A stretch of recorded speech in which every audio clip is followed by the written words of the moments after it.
Hello students. Hello guys, जैसा कि आप जान रहे हैं हम लोग अपने इस वीडियो में इस चैनल पर क्या करने की कोशिश करते हैं। जी हाँ, हम पूरी कोशिश करते हैं कि अपनी मेहनत और लगन से आपको पूरी एनसीईआरटी को topic to topic, point to point अच्छे से अंडरस्टैंडिंग दे सकें, उसका कॉन्सेप्ट दे सकें और समझा सकें। इसके लिए हमसे जितना हो सकता है हम करते हैं, तो प्लीज़ आप भी आपसे जितना हो सके उतना तो कम से कम करिए। आप न जाने कितने चैनल्स को सब्सक्राइब, लाइक और शेयर करते हैं। कम से कम आप एक ऐसे चैनल्स को शेयर, लाइक और सब्सक्राइब कर रहे हैं जो कि आपके लिए फ्यूचर, आपके बच्चों के लिए फ्यूचर से आपके लिए फ्यूचर्स की बात करता है। तो प्लीज़ आप हमें सपोर्ट करें, जिससे हमें थोड़ा मोटिवेशन मिले और हम और अच्छे से बढ़िया तरीके से वीडियोस को बना सकें और आपके लिए और मेहनत कर सकें। तो हम पूरी कोशिश कर रहे हैं अपने इस चैनल पे कि क्लास 12th और 11th की फ़िज़िक्स की एनसीईआरटी को आगे कोशिश करेंगे, 9th 10th की भी फिजिक्स की एनसीईआरटी को, साइंस की एनसीईआरटी को, पूरी एक एक टॉपिक को एक्सप्लेन करने की और आगे ले चलने की। तो अभी हम लोग क्लास 12th की एनसीईआरटी के बारे में बात कर रहे हैं।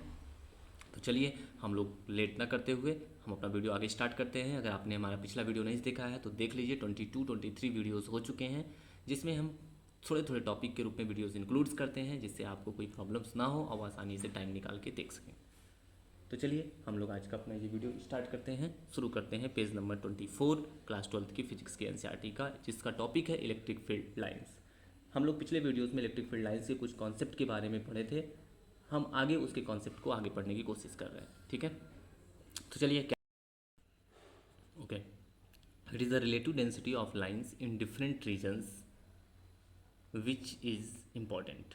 मतलब electric field lines, electric field intensity की बात कर रहे हैं। तो इलेक्ट्रिक फील्ड इंटेंसिटी इस तरीके से डिफाइन होती है कि ये बताती है कि रिलेटिव डेंसिटी ऑफ लाइन, मतलब कि ये इलेक्ट्रिक फील्ड इंटेंसिटी कहीं कम है या ज़्यादा है, या इस बात पे डिपेंड करती है कि उसकी रिलेटिव डेंसिटी कैसी है। मतलब कहाँ पे डेंसिटी ज़्यादा है वहाँ पे इलेक्ट्रिक फील्ड इंटेंसिटी ज़्यादा होगी, जहाँ डेंसिटी कम होगी लाइंस की वहाँ इंटेंसिटी कम होगी। इस बात पे डिपेंड नहीं करती कि कितनी नंबर ऑफ लाइंस वहाँ पे आप ड्रॉ कर रहे हैं, ठीक है। जैसे इससे कोई मतलब नहीं है कि आप यहाँ 100 लाइन ड्रॉ कर रहे हैं या 1000 लाइन, क्योंकि जितनी लाइंस ड्रॉ करेंगे उतनी ही इधर से भी जाएंगी, ठीक है। तो डेंसिटी इस बात पे डिपेंड नहीं, सॉरी, इंटेंसिटी इस बात पे डिपेंड नहीं करती कि कितनी नंबर ऑफ लाइन आप ड्रॉ कर रहे हैं, बल्कि इस बात पे डिपेंड करती है, कि उसकी डेंसिटी क्या है, मतलब लाइन कितनी क्लोज हैं और कितनी अवे हैं। जितनी क्लोज रहेंगी, चाहे आप 3 ही लाइन ड्रॉ करिए तो क्या, अगर वो क्लोज है तो डेंसिटी वहाँ ज़्यादा, इंटेंसिटी वहाँ ज़्यादा मानी जाएगी। अगर वह दूर दूर है तो वहाँ इंटेंसिटी जो है वह कम मानी जाएंगे, ठीक है। अगर आप 100 लाइन भी ड्रॉ करते हैं तब भी यहाँ पे क्लोजनेस बढ़ जाएगी, लेकिन इसके कंपेरिजन में यहाँ पे तो दूर दूर ही रहेंगी ना। तो इसलिए तब भी यहाँ पे डेंसिटी यानी इंटेंसिटी तब भी यहाँ ज़्यादा मानी जाएगी और यहाँ पे कम मानी जाएगी। यहाँ करें, we draw the figure on the plane of the paper that is in 2 dimensions but we live in 3 dimensions, So if one wishes to estimate the density of field lines, one has to consider the number of lines per unit cross section area perpendicular to the lines। कह रहे हैं कि यहाँ पे हम लोग एक figure draw करते हैं पेपर के ऊपर, जो कि 2 डायमेंशनल होता है बट लाइव इन 3 डायमेंशन, लेकिन वह दिखता किस में है, 3 डायमेंशन से, ठीक है। वो दिखता किस में, मतलब 2 डायमेंशनल फिगर, भाई है तो पेपर तो 2 डायमेंशनल होता ही है, लेकिन ये 3 डायमेंशनल फिगर बनाने की कोशिश की जा रही है।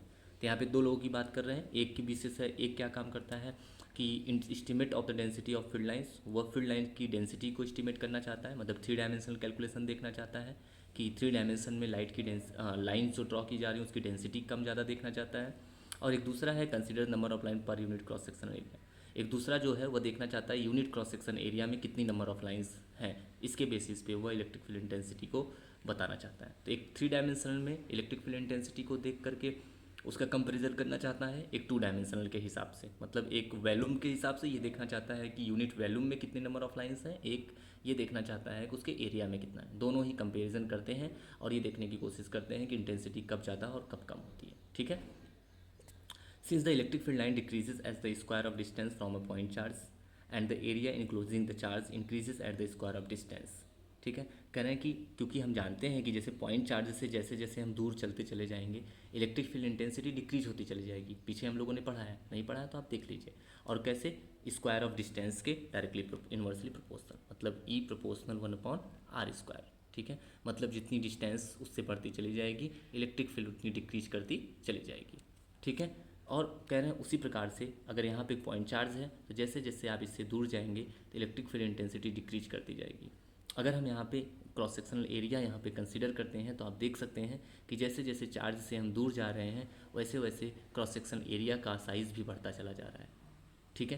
क्रॉस सेक्शन एरिया यहाँ छोटा, यहाँ थोड़ा बड़ा, यहाँ और बड़ा, ठीक है। इस तरह से चार्ज से जैसे जैसे दूर जाएंगे क्रॉस सेक्शन एरिया की साइज़ भी बढ़ती चली जाएगी, लेकिन इस क्रॉस सेक्शन एरिया से इनक्लोजिंग जो चार्ज है वह कांस्टेंट रहेगा। जितनी लाइंस यहाँ से पास होंगी उतनी ही लाइंस इससे पास होंगी, ठीक है। मीन्स इस तरीके से ये क्या हो सकता है, ये स्मॉल एरिया है, इससे 10 लाइन पास हो रही है, ये थोड़ा लार्ज एरिया है, इससे भी 10 लाइन पास हो रही है। इसका मतलब क्या हो गया, यहाँ पे डेंसिटी थोड़ी ज़्यादा होगी और यहाँ पे डेंसिटी थोड़ी कम होगी। तो ये क्रॉस सेक्शन एरिया के व्यू से भी वो देख रहा है कि नहीं, इसका मतलब ये हो गया कि जैसे जैसे चार्ज से दूर जा रहे हैं इंटेंसिटी डिक्रीज कर रही है, यानी डेंसिटी डिक्रीज कर रही है, ठीक है। ओके, आगे what ever may be the distance of the area from the charge, वही कर रहे हैं डिस्टेंस कुछ भी हो चार्ज से, लेकिन उसका सरफेस एरिया जो हम बना रहे हैं उसकी साइज़ जो है वो बढ़ती चली जा रही है। We started by saying that the field lines carry information about the direction of electric field at different points in space, ठीक है। हम लोग ये कहना शुरू करते हैं कि जो फील्ड लाइंस है वह कैसी इन्फॉर्मेशन रखती है। फील्ड लाइंस जो है वह carry the information about the direction of electric field. जो फील्ड लाइंस होती है वह एक तरह से इलेक्ट्रिक फील्ड इंटेंसिटी की डायरेक्शन को इंडिकेट करती है अलग अलग पॉइंट पर, ठीक है। Having drawn a certain set of field lines, आप बहुत सारे फील्ड लाइंस को ड्रॉ कर दीजिए किसी पॉइंट पे, तो उस पॉइंट पर वह फील्ड लाइन इंटेंसिटी की, इलेक्ट्रिक फील्ड इंटेंसिटी की डायरेक्शन को इंडिकेट करने की कोशिश करती है। The relative density of the field lines at different points indicate the relative strength of the electric field at those point. Okay? कह रहे हैं कि जो रिलेटिव डेंसिटी होती है, फील्ड लाइंस की जो डेंसिटी होती है वह इलेक्ट्रिक फील्ड की स्ट्रेंथ को इंडिकेट करती है। जितनी ज़्यादा डेंसिटी होती है स्ट्रेंथ माना जाता है कि उतनी ज़्यादा, जैसे यहाँ पे इलेक्ट्रिक फील्ड लाइंस बहुत पास पास है, यानी इसकी डेंसिटी यहाँ ज़्यादा है, तो यहाँ पर इलेक्ट्रिक फील्ड की स्ट्रेंथ ज़्यादा है।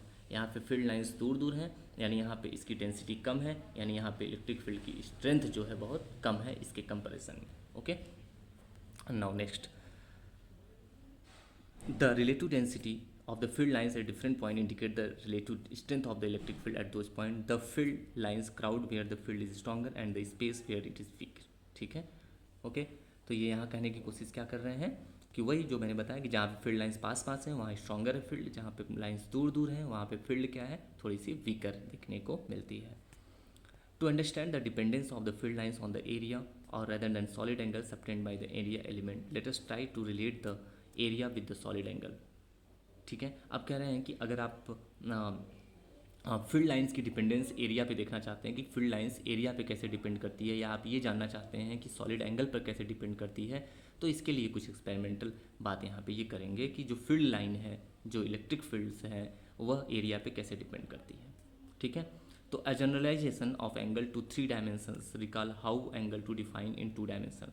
2 डायमेंशनल एंगल क्या होता है, 3 डायमेंशनल एंगल क्या होता है, ये क्लास 11th में पढ़े होंगे फर्स्ट चैप्टर में, और जिसमें बताया गया होगा 2 डायमेंशनल एंगल जो होता है वह arc equal to angle into radius से होता है, यानी प्लेन एंगल जिसको कहते हैं, और प्लेन एंगल इक्वल टू होता है आर्क अपॉन में रेडियस। ठीक है, वहीं सॉलिड एंगल इक्वल टू जो होता है वह एरिया अपॉन रेडियस का स्क्वायर होता है। जो एक रेडियस, जो सॉलिड एंगल होता है वह एरिया के द्वारा सबटेंड किया जाता है, और जो प्लेन एंगल होता है एक लाइन से, एक आर्क के द्वारा वहाँ पे सबटेंड किया जाता है। ठीक है, ये दोनों में डिफरेंस है।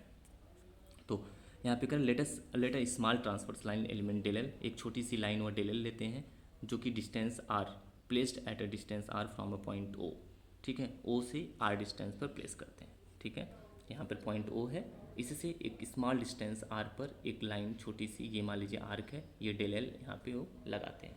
ठीक है, ये डेल एल यहाँ पे जो है वो लगाते हैं। तो ये जो एंगल यहाँ पे सबटेंड कर रहा है वो है प्लेन एंगल, या इस एरिया की अगर हम बात करेंगे तो ये एरिया यहाँ जो एंगल प्लेन करेगा वह सॉलिड एंगल होगा। ठीक है, इस तरीके से जो सॉलिड एंगल का फार्मूला होता है वह होता है del S upon R square, मतलब एरिया अपॉन आर का स्क्वायर, और जो प्लेन एंगल का फार्मूला होता है वह होता है एंगल इक्वल टू ये एलिमेंट अपॉन में आर। ठीक है, थीटा इक्वल टू होता है आर्क अपॉन में radius del L upon R. ठीक है, और सॉलिड एंगल इक्वल टू होता है area upon R square. Okay, we know that in a given solid angle the number of radiant field lines is the same. ठीक है, तो जो भी एंगल बनाया गया है वह सेम है in figure 1.16 for 2 points P1 and P2 at the distance R1 and R2 from the charges. कह रहे हैं कि यहाँ चार्जेस, यहाँ पे ओ पॉइंट पर कोई चार्ज क्यों लिया गया है, इससे एक डिस्टेंस ली गई है P1। ठीक है, यहाँ पर ये यहाँ पर देख सकते हैं आप कि ये डिस्टेंस यहाँ पे ली गई है P1, और थोड़ा सा ब्लर हो जाता है, अपना कैमरा सही नहीं है, प्लीज़ गाइस थोड़ा सपोर्ट करें जिससे हम कुछ कर सकें और अच्छे से आपका वीडियो दे सकें। ये आ गया। तो देख सकते हैं यहाँ पर आपका जो एंगल है P1 पर, ये जितना एंगल यहाँ सबटेंड करता है उतना ही एंगल ये भी यहाँ पे सबटेंड करता है, यानी कि दोनों के द्वारा बनाए गए एंगल जो होते हैं इक्वल हैं। क्यों? क्योंकि क्योंकि एंगल इक्वल टू क्या होता है, एरिया अपॉन में आर स्क्वायर। तो ये एरिया कम है तो डिस्टेंस भी कम है। अब ये एरिया बढ़ रही है तो ये डिस्टेंस भी तो बढ़ रही है, यानी डिवाइड करने पे दोनों सेम आएगा, यानी कि दोनों के द्वारा एंगल जो है यहाँ पे सबटेंड किया जाएगा। इस तरह से आप देख सकते हैं कि दोनों के द्वारा एंगल सबटेंड है, यानी कि जो एरिया होते हैं वो पॉइंट पर सेम एंगल सबटेंड करते हैं। तो किस तरीके से फील्ड लाइन इस पर डिपेंड करती है आप देख सकते हैं। तो एंगल पे कोई फील्ड लाइन यहाँ पे डिपेंड नहीं करती, ठीक है। एंगल तो सेम बनता जा रहा है एरिया के द्वारा, ठीक है। तो आप यहाँ पर भी कोई एरिया लेंगे तो ये एरिया भी उतना ही एंगल बनाएगा। क्यों? क्योंकि ये एरिया बढ़ेगा तो डिस्टेंस भी बढ़ जाएगी, फिर से डिवाइड करेंगे तो एंगल सेम आएगा, इसलिए एंगल पे कोई फ़र्क नहीं पड़ रहा है, ठीक है। ठीक है, तो ये हो गया। इस तरीके से आप देख सकते हैं सिंस ये तो हो गया एंगल का।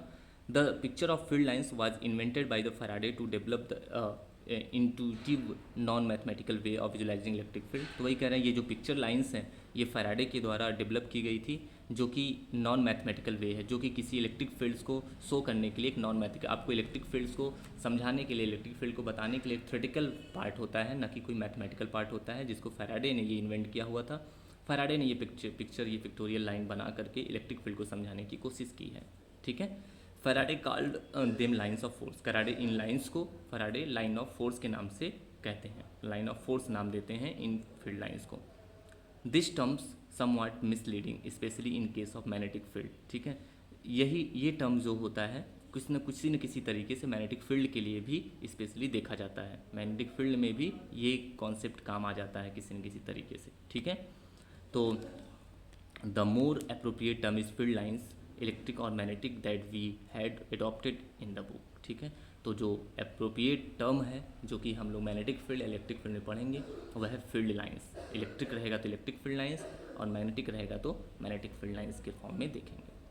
Electric field lines are this way of pictorial mapping the electric field around the configuration of charge and electric field lines in generating, now page number 25, a curve drawn a such way. इस तरह से वो कह रहे हैं कि इस तरीके से वो रिजल्ट निकाल रहे हैं और रिजल्ट निकाल के कह रहे हैं कि जो इलेक्ट्रिक फील्ड लाइंस होती है वह एक प्रकार से कर्व लाइन होती है जो कि किसी चार्ज के अराउंड ड्रॉ की जाती है, और इस लाइंस के ऊपर अगर हम कोई टेंजेंट ड्रॉ करते हैं तो वह टेंजेंट जो है वह इलेक्ट्रिक फील्ड की डायरेक्शन को उस पॉइंट पे इंडिकेट करने की कोशिश करता है, ठीक है। अगर हम लोग किसी पॉइंट पर इलेक्ट्रिक फील्ड की डायरेक्शन का पता लगाना चाहते हैं तो वहाँ पर इलेक्ट्रिक फील्ड के ऊपर हम लोग एक टेंजेंट ड्रॉ करेंगे, उस टेंजेंट की डायरेक्शन है इलेक्ट्रिक फील्ड की डायरेक्शन को इंडिकेट करेगी। लाइक जैसे ये चार्ज है, अगर हम इस चार्ज के पास ऐसे इलेक्ट्रिक फील्ड लाइंस ड्रॉ कर दें तो अगर हम जानना चाहें कि यहाँ पे इलेक्ट्रिक फील्ड की डायरेक्शन क्या है तो हम इलेक्ट्रिक फील्ड लाइंस के ऊपर इस पॉइंट पे एक टेंजेंट ड्रॉ कर देंगे, तो इस टेंजेंट की डायरेक्शन जो होगी वो इलेक्ट्रिक फील्ड की डायरेक्शन को इंडिकेट करेगी।